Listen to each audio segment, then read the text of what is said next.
오늘은 예수님께서 십자가에 달려 죽으신 지 3일 만에 부활하신 부활주일입니다. 예수님은 십자가에 달리셔서 6시간 동안 정말 말할 수 없는 고통을 당하셨어요.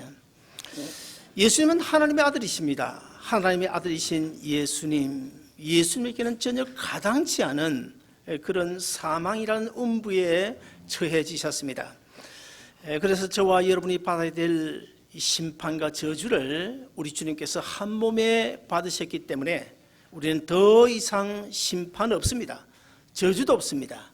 우리는 의젓이 주님 앞에 바로 설 수 있는 영원한 생명 소유한 줄로 믿으시기를 바랍니다. 그러나 우리 하나님은 독생자 예수 그리스도가 무덤에서 영원히 있도록 내버려 두시지 않았습니다.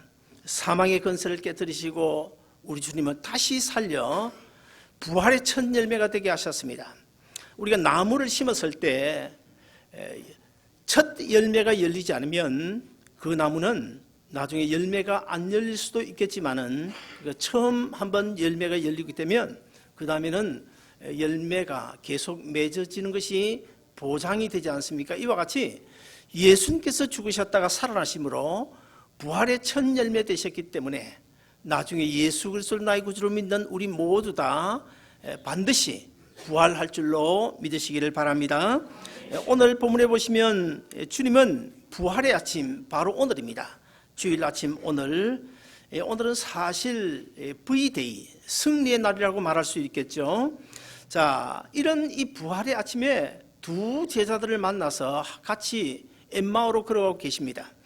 그런데 이 두 제자들의 면면을 살펴보면 부활의 확신이 없어요. 부활하신 예수님을 믿지 않습니다. 그러자 예수님께서 이들에게 이런 책망을 하십니다. 오늘 본문 25절을 보시면 가라사대 미련하고 선지자들이 말한 모든 것을 마음에 더디 믿는 자여, 이런 책망을 하고 계십니다. 우리가 가진 성경에 나타나 있지 않습니다만은 오늘 이 본문 이 앞에 보면 이 말씀 25절 앞에 보면 뭐라고 되냐면 아라는 비탄의 감탄사가 붙어 있습니다. 이렇게 미련할 수가 있나? 어떻게 이렇게 미련할 수가 있냐? 옛날 모세를 비롯하여 많은 구약시대 선지자들이 예수께서 십자가에 죽으시고 부활하실 것을 이미 예언하지 않았느냐? 그리고 내가 살아있을 때도 너희 제자들에게 여러 번 십자가 부활을 말하지 않았느냐? 그리고 막달라 마리아를 비롯해서 여인들이 예수님이 무덤에 갔을 때도 빈 무덤을 보았고 그때 천사가 나타나서 예수님은 부활하셨다고 분명히 전하지 않았느냐? 그럼에도 불구하고 너희가 어떻게 이 부활의 확신을 가지지 못하고 이렇게 고향길, 주님을 저버리고 고향길로 가고 있느냐? 이런 책망을 하십니다. 막달라 마리아가 실제 예수님이 죽으신 그 무덤을 찾아갔습니다.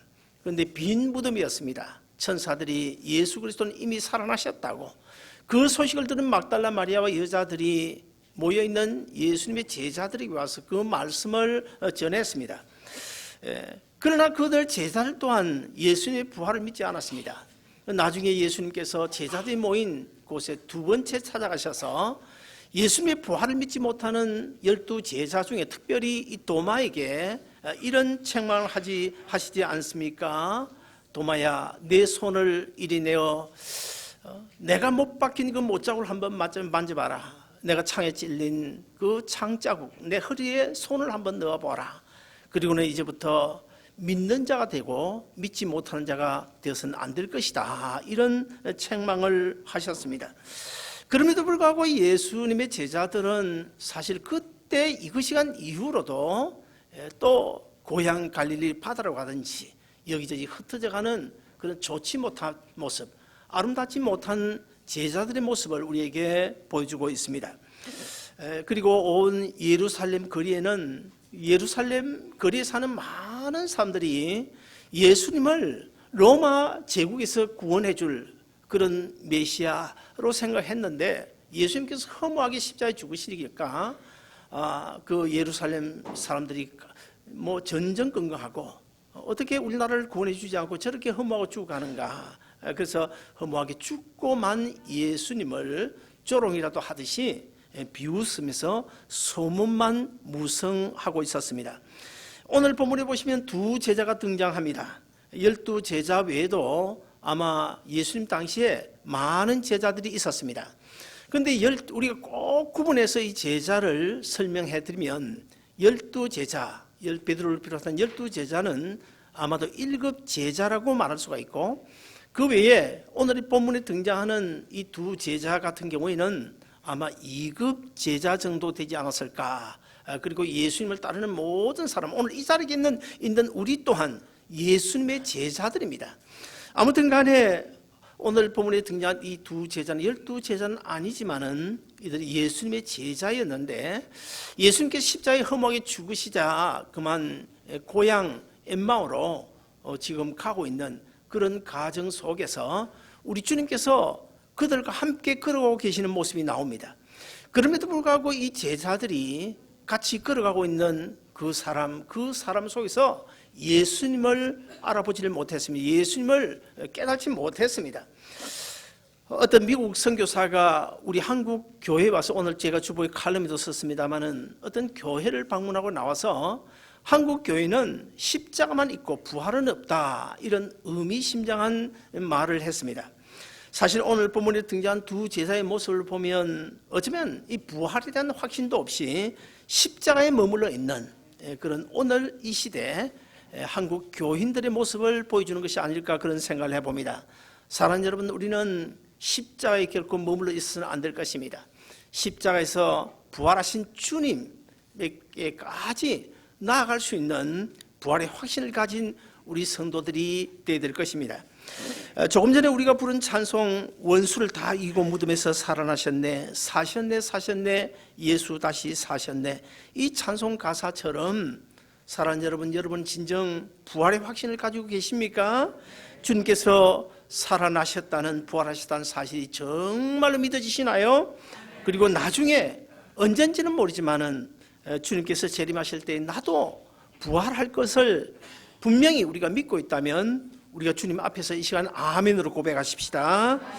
두 제자가 예수님이 십자가에 대하여 주고받으면서 엠마오로 걸어가고 있는데 그때 예수님께서도 함께 동행을 하셨습니다. 그런데 그들은 예수님을 알아보지 못했어요. 그러면 왜 그 제자들이 예수님을 알아보지 못했을까? 그 이유가 무엇일까? 저는 본문을 통해서 한 4가지로 말씀드리고 싶은데, 첫째, 그들의 눈이 가려워졌기 때문이라고 본문은 말씀하고 있습니다. 오늘 본문 15절과 16절을 보시면 예수께서 가까이 이르러 저와 동행하시나 저희의 눈이 가려워져서 그인 줄, 예수님이신 줄 알아보지 못하거늘. 여기 보면 눈이 가려워졌다. 무슨 뜻일까요? 갑자기 이 두 제자의 눈이 어두워져서 소경이 되었다는 뜻일까요? 결코 그렇지 않습니다.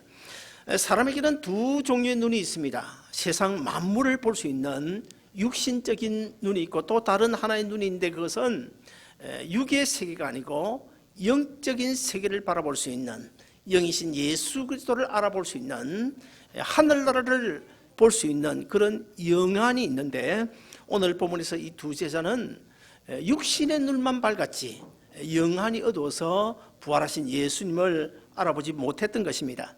우리가 헬렌 켈러를 잘 알고 있습니다. 이 헬렌 켈러는 귀 먹고 그다음에 눈도 멀은, 요즘에 간혹 청각 장애자라든지 시각 장애자들 눈만 멀거나 아니면 귀만 듣지 못하는 이런 사람들이 있는데, 이 헬렌 켈러는 두 가지 다 그냥 다 막혀버렸어요. 귀도 막혀버리고 눈도 막혀버리고.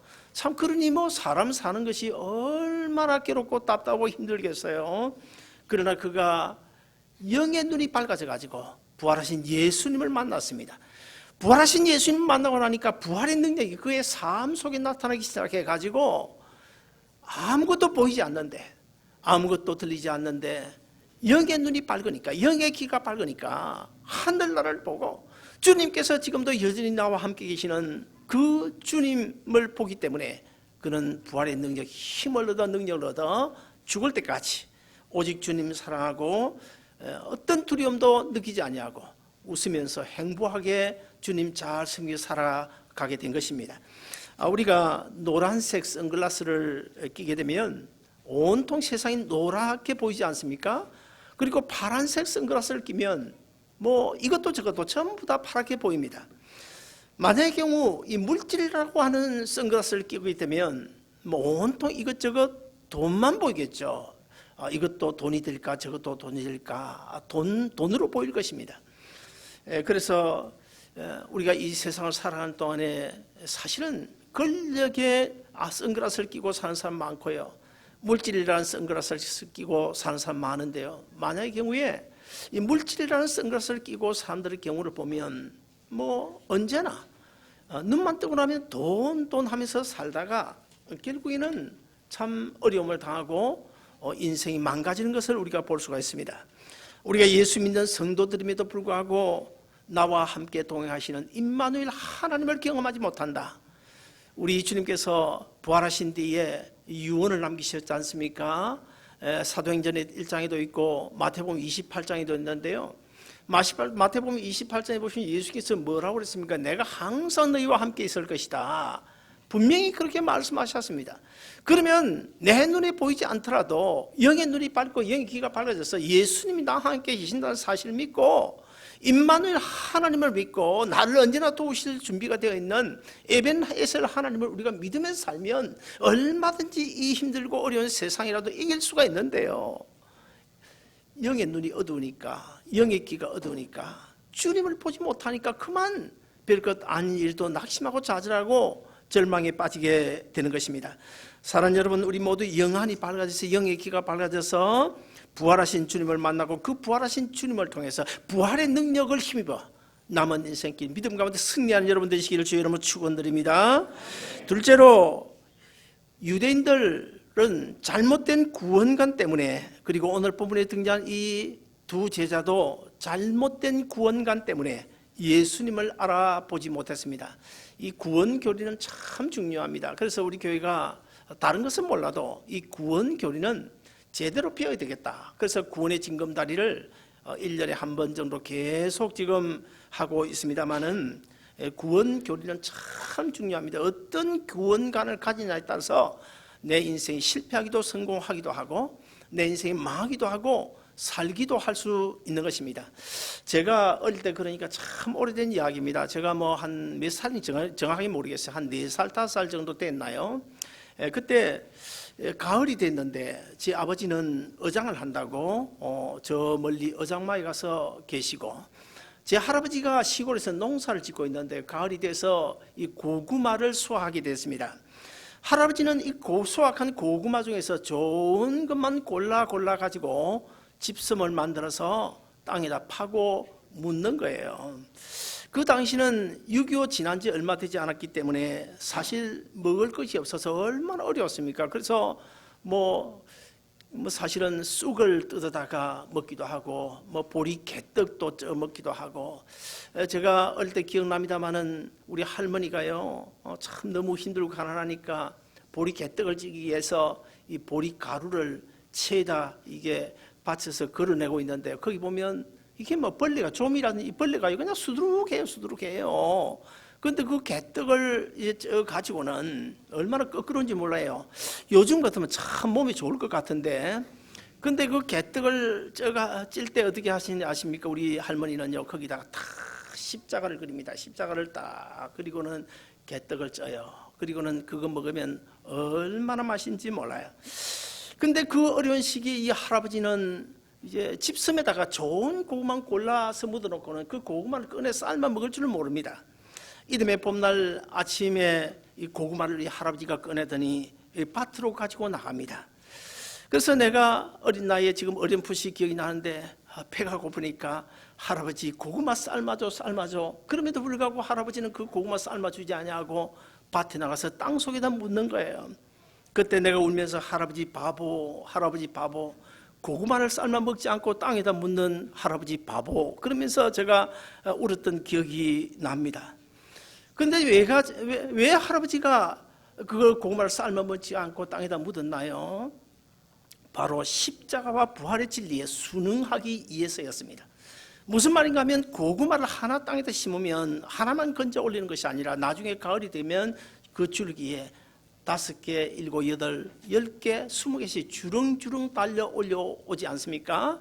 그래서 제가 이 구원론을 연구하면서 많은 이 자연 만물, 이 과학적으로 이런 것들을 조사를 해보니까요, 십자가와 구원의 진리가 이 자연 속에 얼마나 많이 숨겨져 있는지 몰라요. 우리는 자연 산천 초목을 보면서 예수님의 십자가의 진리를 발견할 수 있어야 됩니다. 예수님께서 부활하신 그 부활의 진리도 우리가 발견할 수 있어야 됩니다. 고구마 하나 심었는데 나중에 7, 8개 주릉주릉 달려온다. 뭘 의미하는 것입니까? 예수님 한 분이 십자가에 달려 죽었는데 나중에 예수님 옷자락만 붙들고 있으면, 믿음으로 예수님의 옷자락만 붙들고 있으면 우리 다 나중에 부활할 것을 그 고구마를 통해서 우리에게 보여주는 거예요.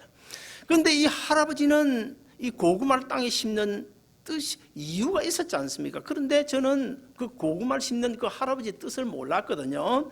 이와 같이 하나님께서 자기 아들 예수 그리스도를 십자가에 내어 죽인 데는 하나님께서 모든 인류를 구원하기 위한 놀라운 뜻이 있었습니다. 그럼에도 불구하고 유대인들은요, 그 하나님의 뜻을 깨닫지 못하고 그저 예수라는 사람이 보통 인물은 아닌 것 같은데, 아마 구약시대에 메시아를 예언했는데 그 메시아가 맞는 것 같은데, 그 메시아는 죄에서 인류를 구원하는 것이 아니라 로마 정부에서 해방시켜 줄 어떤 구원자 정도로, 아주 위대한 그런 장군 정도로 생각했던 것 같습니다.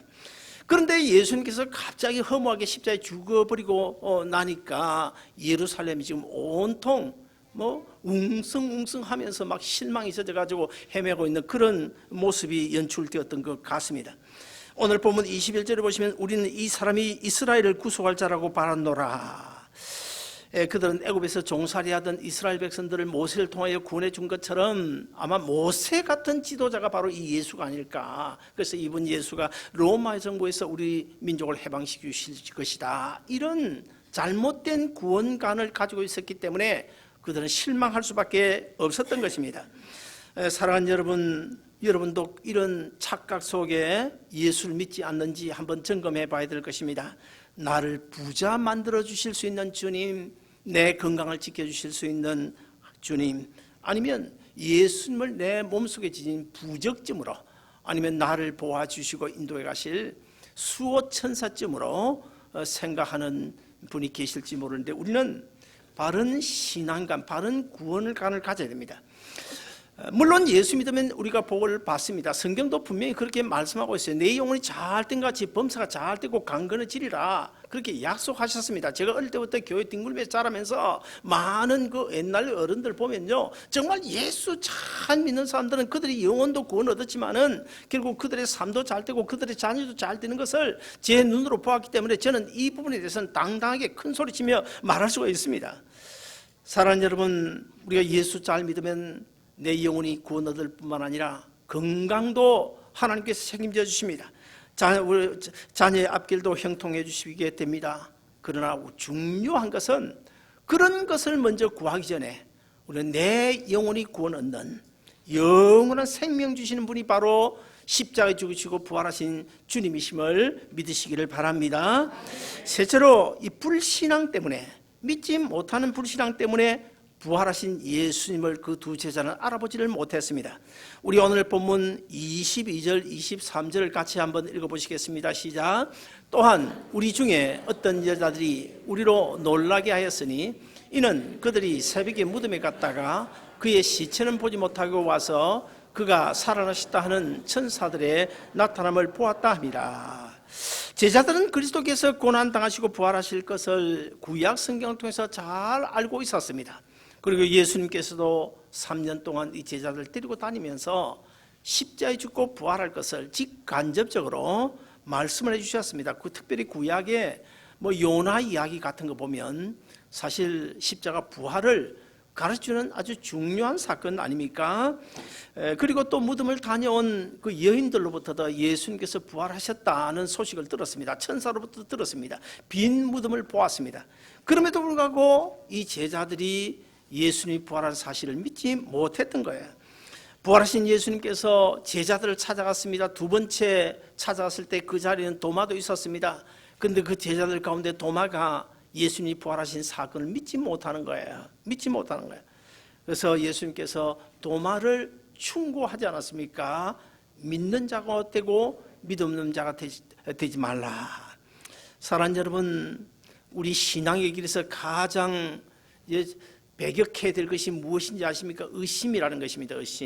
의심은 우리의 영혼을 갉아먹습니다. 의심은 하나님과 나 사이를 방해하고 장애물이 되기 때문에 우리는 의심을 배격해야 됩니다. 그래서 이제 우리 모두 우리 앞을 가로막는, 주님과 나 사이를 가로막는 의심의 안개, 이것을 우리가 제거해버려요. 이 의심은 누가 주는 것입니까? 사탄 마귀가 주는 것입니다. 결코 우리는 부활하신 주님 의심하지 말고, 주님께서 부활하시기 때문에 나도 부활할 수 있다는 이 당당한 흔들림 없는 부활신앙을 가지고 믿음 가운데 승리하시기를 주의 이름으로 축원드립니다. 마지막으로 네 번째, 그럼에도 불구하고 주님은 그들에게 말씀을 가르쳐 주시고 자신이 예수님인 것을 보여주시고 함께 유수까지 하시면서 그 제자들을 축복해 주셨습니다. 오늘 본문에 등장한 두 제자 중 한 사람의 이름은 글로바인데요, 다른 한 사람의 이름은 정확히 알 수가 없습니다. 아무튼 간에 이 이름도 밝혀지지 않은 무명 제자들이었는데 예수님께서 왜 그들과 함께 동행하셨을까? 자그마치 오늘 본문에서 25리라고 그랬는데 이것을 킬로미터로 하면 12km고 우리가 마일로 하면 8마일 정도의 짧지 않은 거리인데, 그 긴 거리를 예수님께서 예루살렘에서 엠마오까지 함께 친히 동행해 주셨는데 왜 예수님께서 그들과 동행해 주셨을까요? 제자들은 예수님께서 십자가에 달려 죽으시는 광경을 보고 그러마 날 살려라, 그래서 335 짝을 지어 가지고 고향길을 가는 사람, 여기저기 도망 다니는 사람, 그들 참 뭐가 예쁘다고 예수님께서 믿지 못하는 그들에게 나타나셔서 같이 걸어가 주시고 그들에게 말씀도 주시고 축복을 해주시는 것일까? 우리가 믿는 하나님은 그럼에도 불구하고의 하나님이십니다. 죄투성임에도 불구하고 우리를 사랑해 주신 하나님, 틈만 나면 불순종하고 억길로 가는 못난 인생임에도 불구하고 우리 하나님은 여전히 나와 함께 계시고, 내가 주님 이제부터는 주님 뜻대로 살겠습니다 다짐하고 또 이틀 3일 지나면 작심삼일로 끝나는 정말 보잘것없는 우리임에도 불구하고 그럼에도 주님은 우리를 사랑하신다, 우리와 함께 하신다.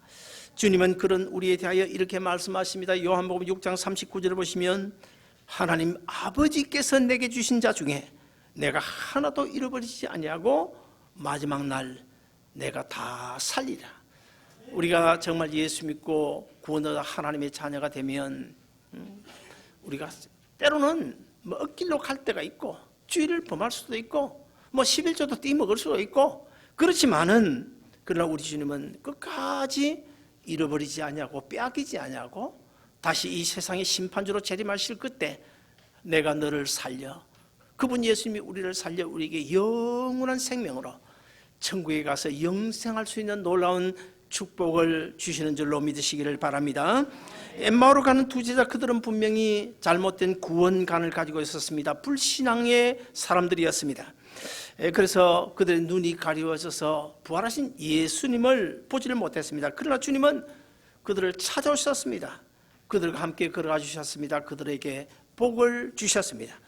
주님은 그들에게 말씀을 가르치시고 그들의 요구에 순응해서 하룻밤 같이 주무셔 주시고 그들과 함께 계시면서 그들의 어두웠던 닫혔던 눈을 열어주셔서 부활하신 예수님인 줄 알아보게 해주셨습니다.